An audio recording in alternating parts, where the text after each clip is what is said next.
Tonight I'm going to be talking about Isaac Ochburg, but I'd like, and I know that there's some people here that have heard of Ochburg, they might know a little bit about the story. I'll try and unfold it for you and try and unscramble it as I saw it. First of all, I'd like to give you a little bit of background. So if we could just go on to the next slide, Norman, and click on the... It was 1921, before Hitler, before Stalin. They lived in the most dangerous of times, in the most dangerous of places, and they were just vulnerable children. Things were very hard there. I was an animal, I wasn't a human being. We were the lucky ones. I don't know why. One man made it his mission to save them. To bring our children, put himself into danger. He was much more than just an ordinary man. He was a great man.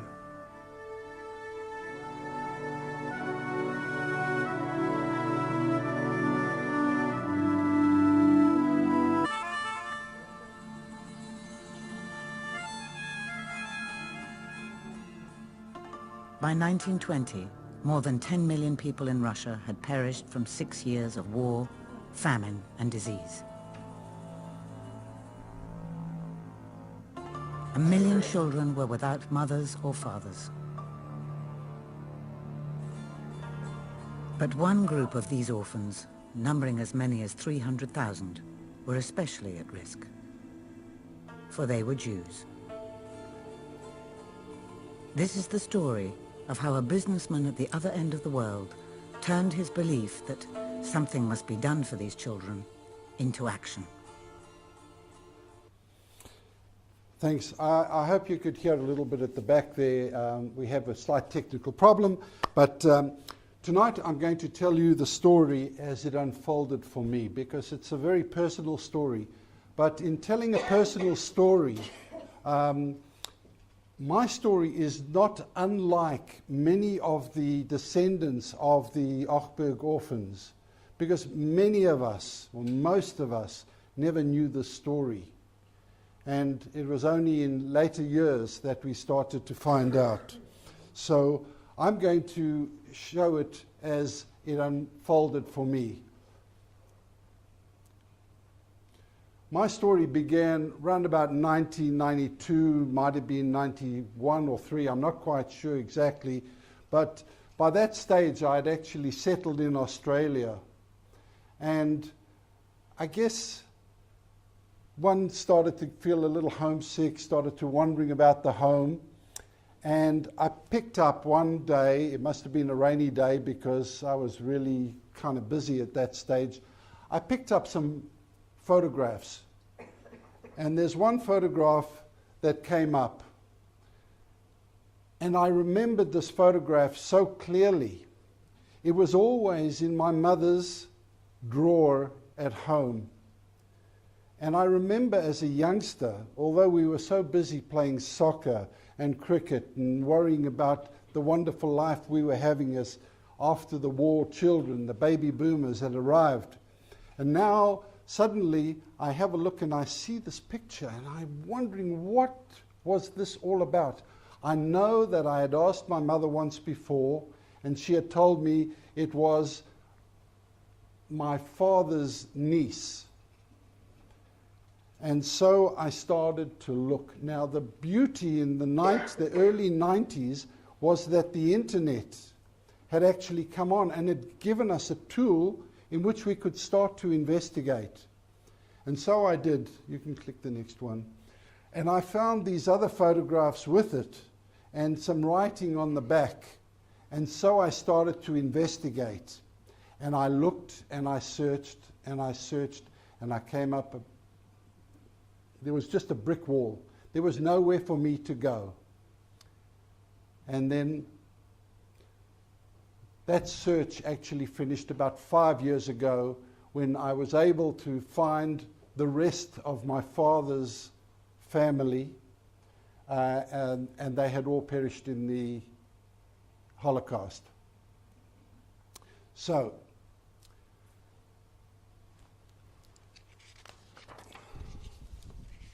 my search continued. Okay, and there was one name that kept cropping up. I was searching and asking. I was phoning my mother, and eventually I said to him, "Mum, you've got to tell me the story about my dad, who had passed away quite a few years before that." And she said, "Look, your father didn't like to talk about this. It was so painful for him." In actual fact, my father had suffered nightmares until the age of 35. Every night he would wake up screaming. And so it was too painful for him to tell the story, and my mother mentioned the name Ochburg.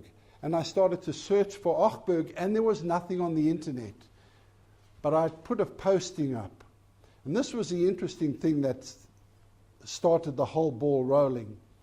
I found someone in London who was also searching for Ochburg.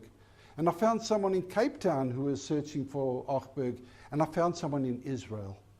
And we started to compare notes. And that was amazing for us, because none of us had actually really known anything about this man.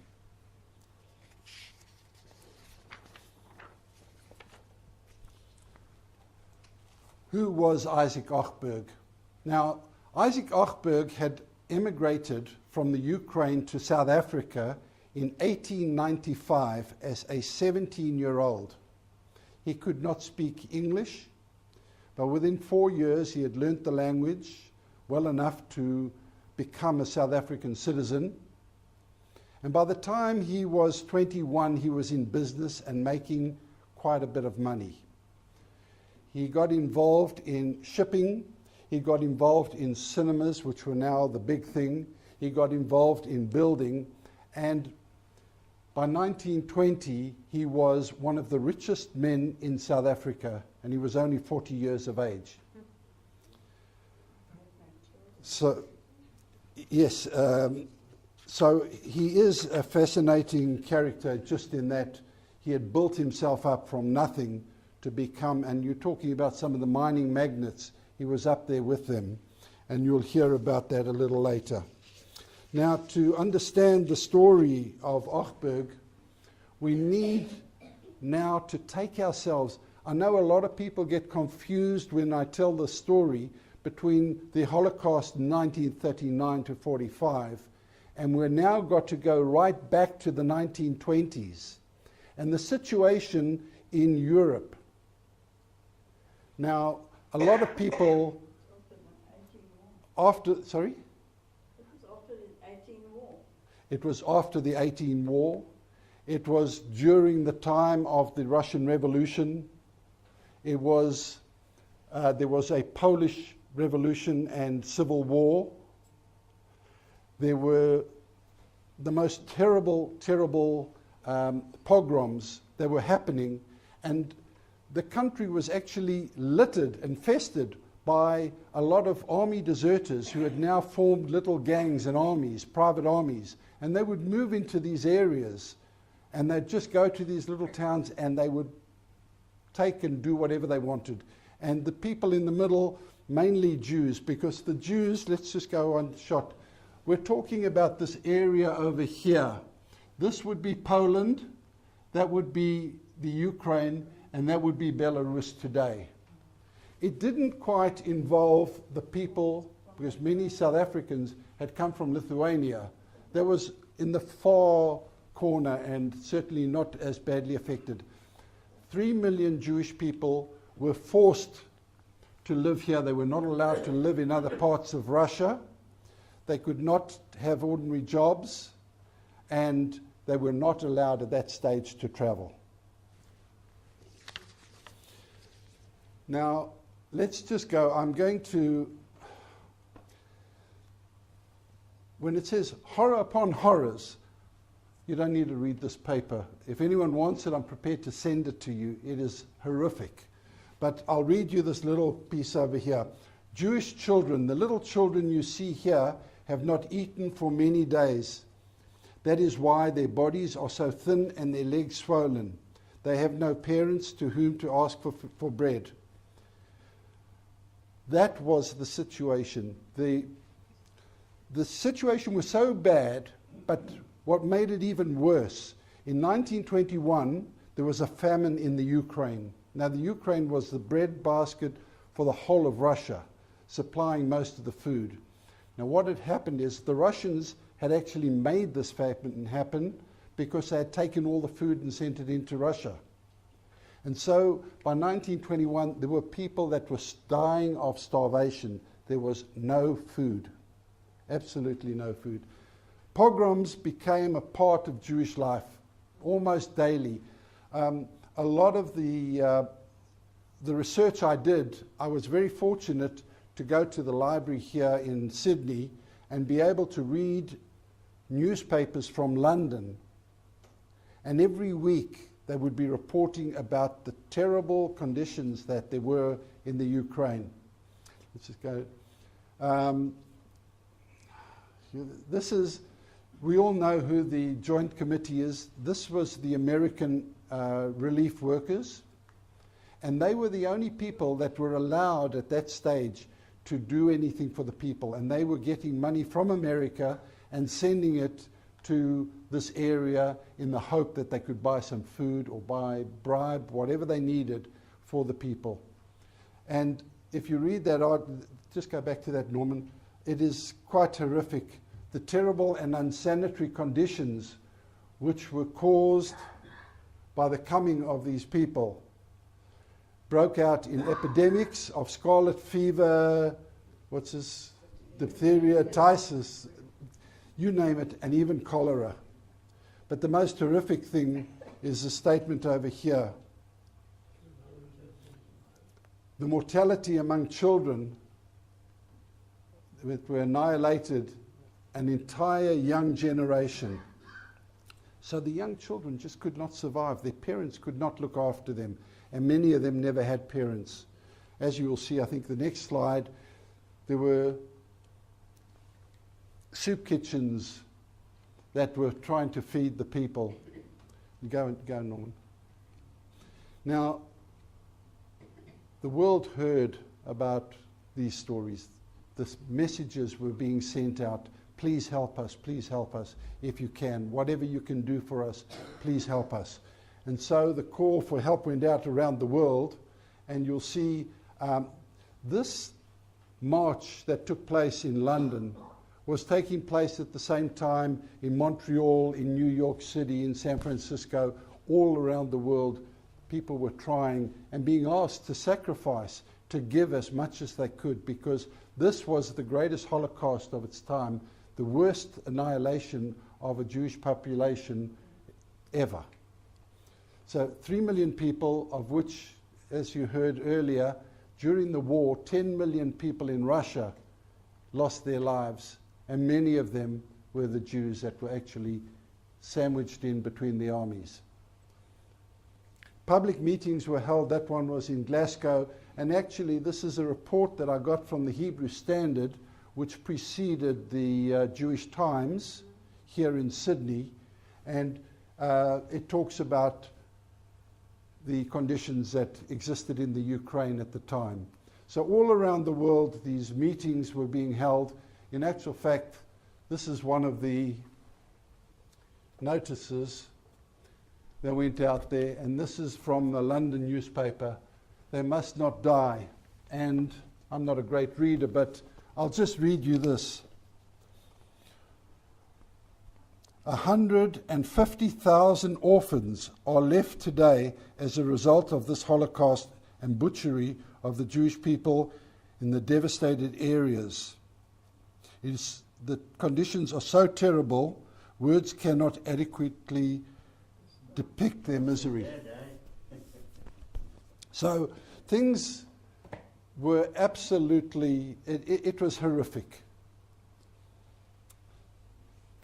This is another one, local newspaper, the Hebrew Standard of Australia, and they were writing reports at that stage. The chief rabbi, as you can see, had declared that 1 million human beings You want to just go back there? And he talks of 600 homeless children. Now, the estimate that we have is that there were 500,000 Jewish orphans, and they had no food and really no one to look after them, and they were dying like flies. Okay. Meanwhile, in South Africa, the Jews were doing the same thing. They were having these rallies and asking for donations and help. And that is where the Ochburg story really starts. Okay, we've given a little bit of background. Now, Isaac Ochburg, by the age of 42, he was now the president or chairman of the Oranje orphanage in Cape Town. Yeah. And in his job, he actually heard he had come from the Ukraine, and he was very sympathetic to this call. And he went to the government. Now, the government of South Africa at the time did not allow Europeans to come to South Africa. They were not prepared to take anybody from Europe. Somehow he managed, because he was very influential, he managed to get an interview with Jan Smuts, who was the Prime Minister at the time, and he persuaded him to allow him to bring 200 children. And the conversation went something like this. Smuts said to him, "You are pushing your luck. You are putting my job on the line." He says, "But I'm allowing this. I'm allowing this. Don't mess it up." And it's 200 children, one more, and you're dead. That's how it went. He allowed him, and Smuts actually stretched out. So Isaac Ochburg was very wise. What he did at that stage, he said, "I'm going immediately to the area." He had no support. He said, "In the meantime, I want you to organize families when the children do come to Cape Town and Johannesburg. I want families to be able to adopt these children." Okay, let's go. The area concerned here. Now, first of all, Ochburg went to London. He went to London, and in London, he was able somehow to get a diplomatic passport, because there was no travel allowed in this area. There was no civilian transport allowed. So somehow, I don't know if it was brown paper packets that were going across tables, but he managed to get this. And he moved there, and he went to Warsaw, and that's where he started his travels. Now, if you have a look at this map, it covers a couple of 1,000 kilometers. And he traveled by car, by ox wagon, by cattle truck, whatever he could do, he moved around. Now, you would imagine if a man was going to save some orphans, he would go to the first orphanage and say, "Give me 200 orphans and I'm getting out of here." The problem is that there were not 200 orphans that were fit enough to actually do this harrowing journey that lay ahead. And so he traveled from Warsaw to Brest to Pinsk and around, and he selected children. Now we're going to talk about the selection a little bit later. But he selected children, and he said, "I'm coming back for these children. Get them ready, feed them up, give them as much food as you can, because they're about to go on a journey." He went to Warsaw, and he set up, somehow he persuaded them to allow him a bit of hospital facilities and a place to stay. Imagine rocking up with 200 children running in all directions. Now, as soon as he had set that up, he traveled to these towns. He would pick up a couple of orphans from here, send them back, go to Pinsk, and he would recruit people to actually help him. And these kids, you can imagine what's happening here. This is the Ukraine at the time. You've got to get the kids out of Russia and send them to Warsaw. The Russians were now saying, "You can't take our lovely little children. What do you want with our children? And so he had to smuggle them. So here in ox wagons, cattle trucks, whatever he could do, he got these kids moving. That's just a very quick look at, he gave a detail of every single day that he was out there and traveling around from shtetl to shtetl looking for children. And he talks over here, you can see some of those things where he says, got in a cattle truck or something, or whatever it is. It was just a matter of trying to get these children out as quick as they could. And so the children were smuggled out and they went, just go Norman. Now, who can be selected? This was a bit of a problem because they had a policy that was written down, and in fact he worked it out with the South African government, that he would not break up families. Now anyone who actually knows the structure of families in those days, you'd have a child of 3 and a brother of 18, because that's just the way it was, and they would have 10 kids. Well, it was just impossible to do. So although he was told he had to bring out only full orphans, not half orphans, they could not have a father or a mother, they had to be full orphans, and not to break up families. He was not to bring out any orphan that was over the age of 16. Yet he broke every rule. He broke every rule that they actually put down for him. He tried to keep the families together, but there was one child of 4 that had a sister of 16. Well, he recruited the 16-year-old as a nurse. And he said, no, she's coming to nurse the children. And so some of the older kids were able to get smuggled out that way. And then, of course, he had to get the healthy ones. It was only the healthy ones. This was an incredible journey they were about to undertake. You want to just go on? Okay. This, to me, was the most interesting part of my research, because in my friend Michael Fisher, who is sitting somewhere at the back there, Michael Fisher and I, we immigrated together. We're like family for the last 30 years. And one day my mother said to me, you know, your friend Michael Fisher, his father was in the orphanage. And I said, well, hold on a second. If he was in the orphanage at that time, he must also be an Ochburg orphan. And so I said to Mike, I think your father's one of them. And the next thing, we started searching, and in actual fact, it was a hard search because he had changed his name. But we did eventually find him. And so Michael actually went on a trip to Cape Town. And in Cape Town, he was able to go to the Kaplan Institute at the university. And there, these passports that the kids had, I think, are the most unique passports I've ever seen. I've never seen anything quite like it. Because you can imagine with 200 kids running around, they were from 11 or 12 going down to little babies. How do you control children? So let's just have a look. This is a group of children. You can see these must be 3, 4-year-olds.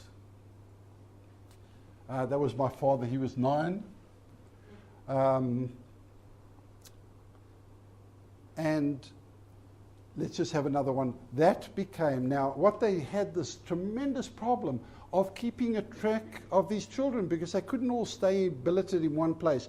So they were here one day, they wanted to be with their brother on the other side, they were running around, and so they numbered everybody. And that photograph became eventually the passport. Now, you can see what's happened on that passport. The guy next to my father has got a cross.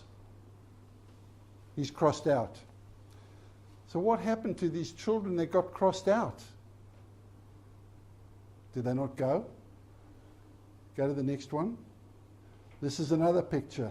Crossed out, crossed out. Now, what had actually happened, there were approximately 200 children that were taken out. By the time they got to Warsaw, many of the children they were either too sick and they had to go into a hospital, and a lot of them ran away. The older ones ran away. They'd heard these stories about Africa. You're taking me to Africa. They're lions, they're tigers, God knows what it is. I'm scared, I don't want to go. I want to go back to my auntie who lives somewhere in Belarus. And the children ran away. 37 of them actually ran out. Get it, Norm? Just another couple of photographs. Now, this is what it looked like in the... so you've got a passport with 30 children in each passport. So there were 6 different passports with their names, and those were their photographs.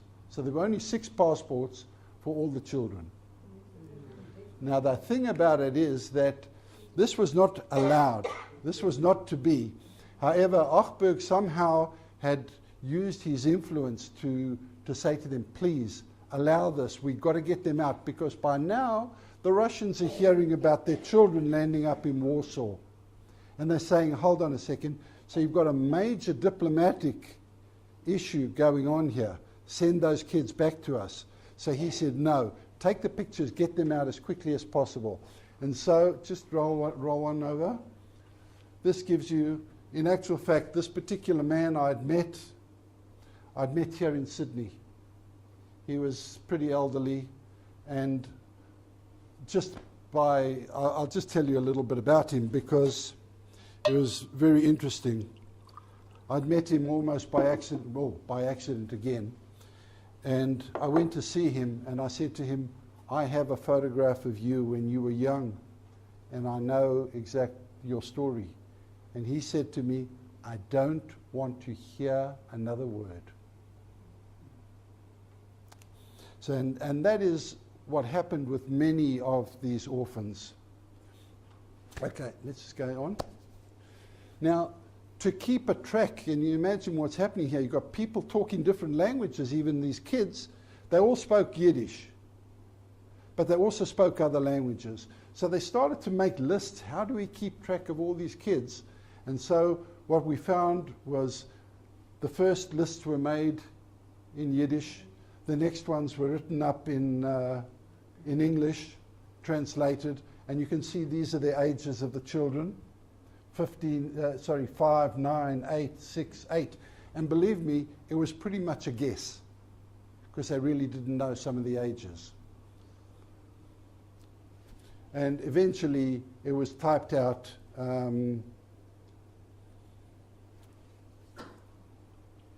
Okay, let's just go to the last one.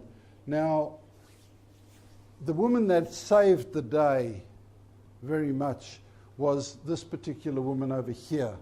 She lived in Schliske Strasse, number 22 in Warsaw, and she had a restaurant, and she opened up her house and her restaurant to many of these kids. My research also found for me that in Schliske Street there was a hospital, and became quite famous in the Holocaust that followed. It was also a famous street. If anyone see the film The Pianist? He landed up in an apartment which happened to be in that street.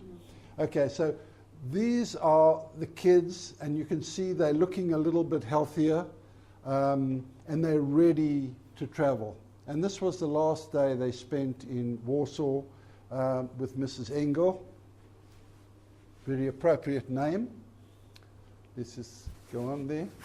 And from there, they traveled to London. And when they got to London, there was a reception like you cannot believe, because almost the whole Jewish population went to see this.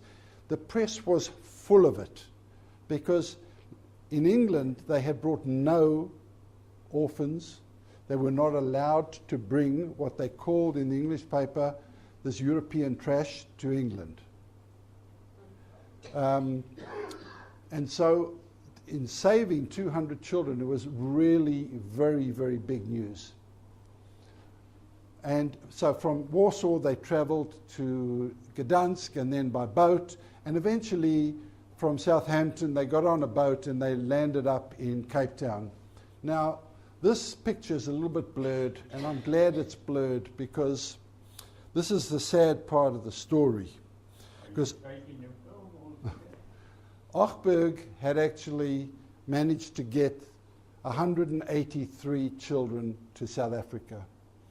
He was so determined to continue that he went back the year later, and here he's photographed with all these orphans. Unfortunately, he was not able to get them out. And that was the thing that really broke his heart, besides when he told the story of the selection of the children that would go. Let's click on and see what happens. Now, some of you from Cape Town might have heard of Isaac Ochburg as a great philanthropist. As I said, he was very, very wealthy.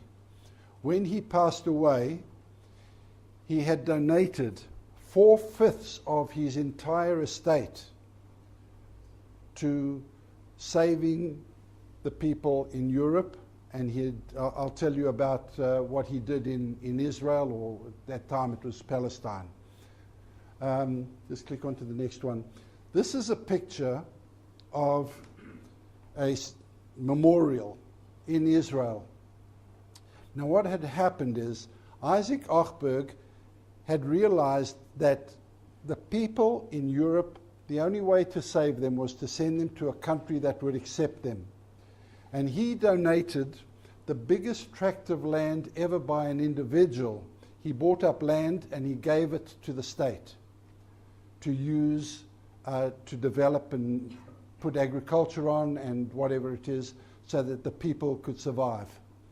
And there was a kibbutz that was named after him. It was called Yitzhak, which was his name, Isaac. But unfortunately, after the Second World War and the Holocaust, the people there decided to change the name to Dalia, because in memory of all their comrades and their families that they'd lost in the Holocaust. So they changed the name. We found that stone and we reconditioned it, and this is another amazing story. You all know, or most of you know, the JNF. You know the JNF, they plant trees and they... Now, when the JNF come knocking at your door, you know they're coming to get a donation, to get some money. Now, what had actually happened through our research, and all these people in London and Israel and whatever it is, we started to find other Ochburg orphans. Okay? So now, over here I have a book. We now have 138 families, each one documented in this book. We have at the back there Des Miller, whose mother and uncle were also Ochburg orphans. Now, how did we find Des? How do you find people? Everything that ever happened to me with this Ochburg thing happened almost by accident. We went out, it was Sukkot, and we were at a family, and I walked out to get some fresh air. And next to me, I saw this beautiful young lady, Margot. And she was sitting next to me, and I don't know why, for some reason, I turned around and I said, you know, I've got the most amazing story about these orphans. Now, why would I say this to a strange girl? Never knew her. And she said, hold on a second. We are part of that family. And so many things like that happened. And so we started finding all these people. So 138 families, we all got together. Now, why I go back to the JNF? Because when they come knocking at your door, Okay, now what happened when we knocked at their door and we said, excuse me, in the JNF offices in Israel, on the wall there's a picture like that of Isaac Ochburg. And we said to them, do you know who that is? I don't know. Lawyer there, haven't a clue. So we said, no, that man is Isaac Ochburg, and we told them the story. And they said, now we know the story. We want to give you $25,000 to erect a memory of Ochburg and the orphans. So on this tract of land, there's a beautiful cycle track. There's some forests over here. Each one of these stones represents one of the orphans and has their names on. So we have the names of all the orphans, and this was built by the JNF in Israel. So he was... No, it's not Jerusalem. It's closer to, it's between Tel Aviv and Haifa. Okay. What else did he do? So we're talking about philanthropy and a man who is so generous and understanding. This go back to the ceremony. Just go back one. Yeah. No, forward, sorry. This was a ceremony. We planted trees. This lady, you saw her in the beginning of the thing. She is the last surviving Ochburg orphan. And today she would be well in her 90s. Yeah. So she is the last surviving Sissy Harris. Go on.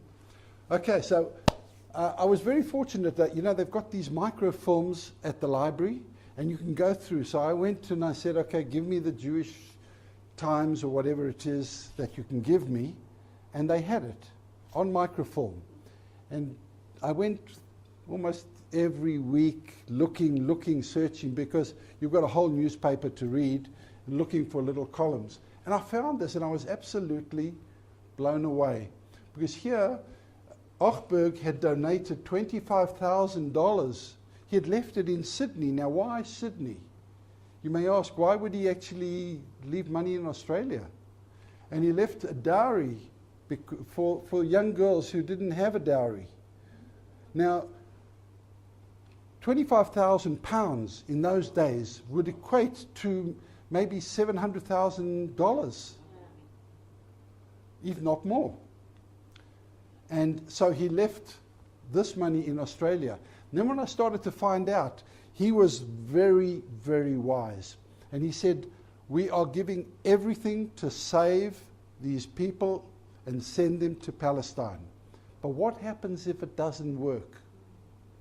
We need to put money in other countries to help them if the need arises. So I found that very fascinating. That was in, I think it might have been the Sydney Morning Herald or something. I can't remember. Let's have a look at the next one. Ukraine orphans to Australia. This is a Hebrew Standard, 1922. Now, I found this also very interesting because I've searched and searched. There was a plan to bring 30 orphans to Australia, to Perth, but they never got there. We've done everything that we can, searching the archives, and these children just never came. So I guess it was almost like when Ochburg went to try and save them the second time, it was too late. The door was closed. What else we got there? Norm? I think that is a short story. Mike, you want? Yeah, Brian, I think you might have left something hanging in the air. You spoke about how the orphans got to London. Yes. And they were dressed and partly rehabilitated.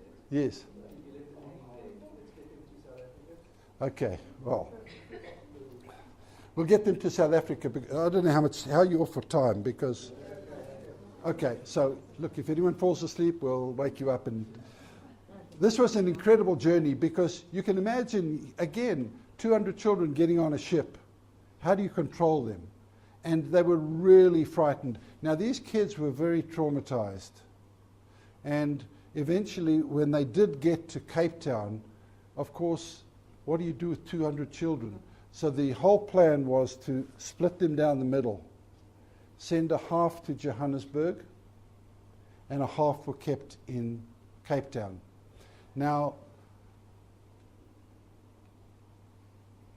I don't know if your mother ever spoke to you, Des. Not a word from Des. Not a word from my father. Not a word from Michael's father to him. So none of us actually knew the story. The story was buried. And if it wasn't for the internet and people searching for their past and a little bit of a story, we would never have unscrambled this whole puzzle. Sorry. There was also the fire in the arcade. Oh, okay, yes, okay. Yeah, Mike's got some stories too. Come up, Michael. There was a fire at the Jewish orphanage in Johannesburg, and almost all documents and traces of these kids disappeared. I found one or two little references to my father in which, when by the time he was 30, the orphanage had tried to keep trace of him, and they said, he has grown up to be a nice man. That's all. Now, this is what happened to my father, and I'm sure it happened to many others. The young children, like Des's uncle, they were so young that they were assimilated into families very easily. The older ones, like my father, he was adopted. Within 2 days, he was running away. He did not want to stay. I have a letter from him to the orphanage when he was 14. Now you work it out. 14 years of age. He'd been in the country for a couple of years, begging them. He said, please let me go and work. I cannot stand the orphanage anymore. I do not want to be here. And so, you know, there's a lot of baggage that comes out of orphanages. They're not, I don't know today, but there was a lot of stories on orphanages. So, sorry. Two of my best friends in Cape Town, their mothers were Ochburg orphans, and I believe they must have been in their teens when they got to Cape Town. They were taught the trade. They both became seamstresses and dressmakers, and they did very well later in life. Okay. And I think Well, most of them were taught the trade. now, Don't have Ochburg help them along with that? oh, sorry. Yes, that's another thing that Ochburg did. He looked after these children. If you remember the beginning, there was one woman, she said, we called him Daddy Ochburg because he was the only daddy we ever had. Okay, and he looked after his children. He found jobs for them, those that he could, and he taught them and he mentored them. I'll tell you a story that happened to me. I had found a guy here in Sydney. He's also the son of an Ochburg orphan. And I said to him, I can't say the name. I said, I know I've got all the information you want on your father. He said, I'm not interested. I'm not interested. I cannot be judgmental. I don't know what happened in orphanages. I don't know what happened in families. But the majority of the families actually worked out fantastic. A lot of the orphans got into jobs. They became professionals, and they contributed. I know my father, who became a plumber. I used to go with him to the orphanage. I never quite understood why he was going, but he was going to the orphanage, and he used to do all the plumbing work for them. And so we got in contact with quite a few of the orphans. I just want to tell you a little bit about my father, because I think it might be very similar to others. So just one thing that comes to mind. When we sat down for dinner, and I never knew this until I had done all this research and come up with some answers. When we sat down for dinner, my father would say, eat your food. So we finished. So no. You cannot get up from the table. We never got up from the table until our plate was clean. If we had to sit another hour, That was it. You may not leave food.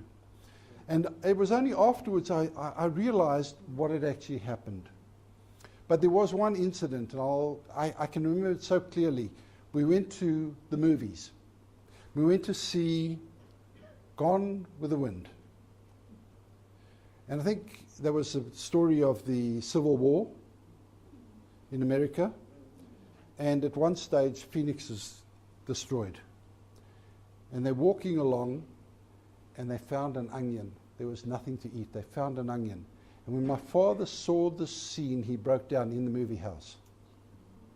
And I couldn't understand, why is my father so upset? You know, why is he crying? Why is he walking out of the movie house? And I remember the scene so clearly. And it was a recall. And I'll just tell you one other thing that happened. I'm going to wrap up soon, and you can ask any questions if you want. What would happen to these children, what they went through? They lived in these little shtetls. When these, whether it was the Red Army or the White Army or the soldiers that were coming along or someone was coming to kill them, what they would do, they would take the children and they would send them into the forests. They would take the children and they'd say, go, get in the forest, we'll tell you when you can come out. And that's how they tried to protect the children. Unfortunately, what had happened is that there were wolves in the forest. And so here again, with my father, I only understood afterwards, when he saw anything that looked like a wolf, like an Alsatian or those wolf-looking dogs, I could see this fear in his eyes. So there's a lot of stories. I could talk the whole night, but I'm not going to, and I'd like to wrap it up and say I hope you enjoyed the talk. I hope you found it interesting. If anyone has questions, I have a book here that you may want to look at. It basically is a book that we put together, a guy by the name of David Sandler in Perth, and we all contributed, and we found 138 families, and their stories are very similar, as I said, they would be to mine.